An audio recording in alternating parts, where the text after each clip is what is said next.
Kanya may kaso siya na false testimony. O yan, ganyan. Ilan bang marami siyang history na kung sino-sino sinasangkot kung saan-saan. Hindi parang yun ang yun ang hanap buhay yata niya. Kaya professional liar ang tawag ko sa kanya. Okay, thank you, Mr. President. Okay. Thank you. Champion of General Santos City. Yung What can President Marcos contribute that will be significant and symbolic to Region 12, especially to the City of Champion of General Santos City? marami tayong pinaplano at dahil nga ay ang problema lamang dumadaan tayo ngayon dito sa crisis ng El Nino kaya yun na muna inintindi natin. Ngunit maliwanag na yung development. Maganda kasi na ang takbo ng Jensen ang development ng Jensen. Basta ang gagawin ng national government ay patuloy ang pag-develop ng infrastruktura doon sa Build Better More na aming ginagawa. Dahil yan naman, pagka nabuksan natin lahat ng mga iba't ibang lugar, maliwanag na gaganda ang economic situation doon sa mga lugar na yan. Kaya yun ang tuloy-tuloy lang naman. Kasama sa plano yan, kasama sa plano ng buong bansa, ng buong Pilipinas. So Social Development Plan na yung infrastructure, dito lalo na, dahil marami na kayong magandang infrastruktura, ay pagagandahin pa natin para talaga mararamdaman na dadami at mas magkaroon ng trabaho at mas malaki ang kinikita. At kasama na rin dyan, siyempre, yung ating mga magsasaka, ating mga mangingisda. Dahil sa ngayon nahihirapan sila. Ngunit ang long-term na plano dyan ay talagang tulungan sila para sa pagbigay ng binhi, pagbigay ng ayuda, pagbigay ng pataba, lahat at pati na yung mga makinarya para sa processing ng hindi lamang bigas, kundi mais, kung hindi lahat, pati na lahat ng yung mga cold storage. Marami naman kayong cold storage dito dahil masigla ang fishing industry dito. Kaya yun, ang tinatawag dyan is we invest in success. Napaka-successful na ng ginagawa ng Jensen. Kaya doon kami maglalagay ng investment ng galing sa national government.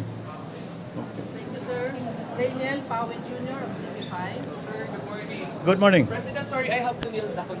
President, last week, yung French Navy, nagpahayag sila ng intensyon na magkaroon or exclusive na bilateral exercise with Philippines. Ano pong reaksyon nyo and pabor po ba kayo na gawin ito sa West Philippine Sea? Well, siyempre, at dyan naman talaga ang ating yun ang area na binabantayan natin. Kami nagpapasalamat sa lahat ng mga iba't ibang bansa. Kahit na hindi, yung iba nga ay nanggagaling sa malayo pa.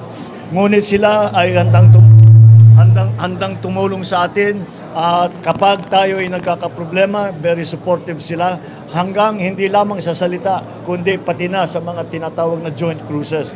Kaya napakalaking bagay yan dahil ito lang ang paraan upang magarantiya natin na ang West Philippine Sea ay patuloy ang tinatawag na freedom of navigation at ang daming dumadaan dyan at yung tinatawag na global economy ay umaasa at kinakailangan para ang global economy ay gumanda, kailangan libre, ligtas ang lugar ng West Philippine Sea. Kaya lahat ng tumutulong sa atin, tayo kasama rin dyan, lahat ng tumutulong sa Pilipinas, kami nagpapasalamat at ito ay magiging malaking bagay, malaking tulong para mapayapa at maging stable, may stability ang West Philippine Sea. Thank you. Thank you, Mr. President. Charito at Sayay. Sagay po. Yeah. Sagay, ABS-CBN. Sagay po. Ayan. Nabigat, Mr. President. Hello.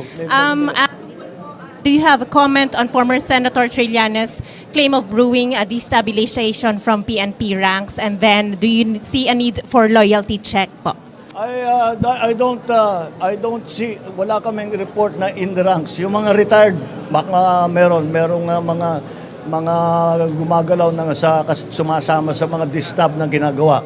Pero sa ating mga kapulisan at siyempre lalo na sa officer corps, wala naman tayong nakikitang ganun na namumulitika ang mga pulis. So, ang loyalty check, Hindi ko alam kung ano yung loyalty check katotohanan. Anong sasabihin mo doon sa tao? Sasabihin, loyal ka ba sa akin? Siyempre, oo ang sagot nun, di ba? Kahit na hindi siya loyal sa'yo.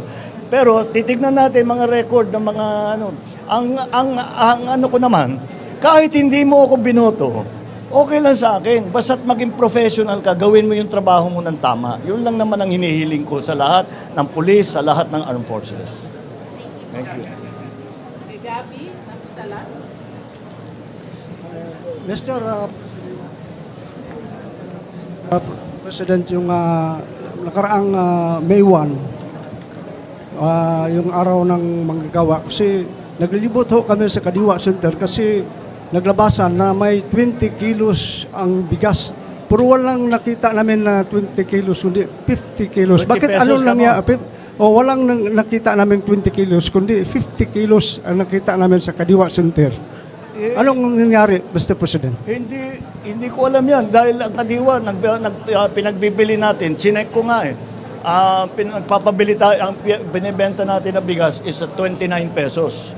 Kaya hindi ko alam yung 50 pesos, baka hindi sa amin galing yun, baka sa ibang source yun. Oo. Hindi, kasi Kadiwa 29 pesos ang presyo namin. Oo. Thank you, sir. PIA, Kathy. Hello. Good morning. Yes.